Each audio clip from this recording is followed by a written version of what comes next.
Hello! അപ്പോൾ ഇന്നൊരു what ഈറ്റിൻ്റെ day ആണ്.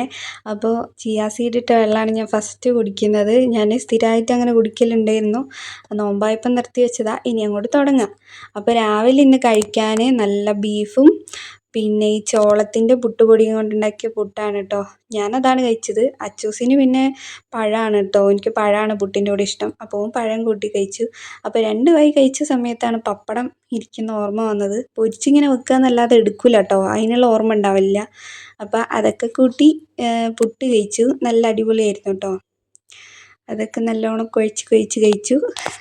അങ്ങനെ അത് കഴിഞ്ഞിട്ട് പിന്നെ ഉച്ചക്കൊന്നും കഴിക്കാറില്ലല്ലോ നോമ്പായതുകൊണ്ട്. ഇപ്പോൾ വീണ്ടും സ്റ്റാർട്ട് ചെയ്ത് ഉച്ചക്കുള്ള ഫുഡൊക്കെ. അപ്പം നല്ല മുതിരുപ്പേരി, ചിക്കൻ പൊരിച്ചത്, പിന്നെ ഒരു താളിച്ച കറിയാണ് കേട്ടോ. തക്കാളി തക്കാളി കഞ്ഞിവെള്ളം വെച്ചിട്ട് അതിൻ്റെ റെസിപ്പി ഞാൻ ലോങ് വീഡിയോ ആയിട്ട് ഇടാം കേട്ടോ.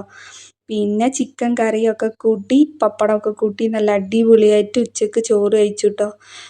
ഇപ്പോഴും പറയുമ്പോൾ എൻ്റെ വായിൽ വെള്ളം വരുന്നുണ്ട്. അത്ര അടിപൊളിയായിരുന്നു കേട്ടോ. ഈ താളിപ്പൊക്കെ ഉണ്ടെങ്കിൽ തന്നെ വേറൊന്നും വേണ്ടല്ലോ. അപ്പം അങ്ങനെ കുറേ ദിവസത്തിന് ശേഷം ചോറ് ഉച്ചക്ക് കഴിച്ചതിൻ്റെ ഒരു സന്തോഷം. അത് കഴിച്ചിട്ട് പിന്നെ നമ്മളൊന്ന് ഉറങ്ങിയൊക്കെ എണീച്ച് വൈകുന്നേരം ആയപ്പം പെരുന്നാൾക്ക് ഉണ്ടാക്കി വെച്ച ഇതുണ്ടായിരുന്നു കേട്ടോ, നെയ്യപ്പം. അത് ഫ്രിഡ്ജിൽ വെച്ചിരുന്നു. അത് നമ്മൾ ചൂടാക്കി അതും ബീഫും കൂട്ടി നല്ലോണം അത് കഴിച്ചു കേട്ടോ. നല്ല അടിപൊളി ടേസ്റ്റായിരുന്നു. ഞാൻ അങ്ങനെ ഇത് കഴിക്കാറില്ല, പക്ഷേ ഇന്ന് കഴിച്ചപ്പോൾ അടിപൊളിയായിരുന്നു.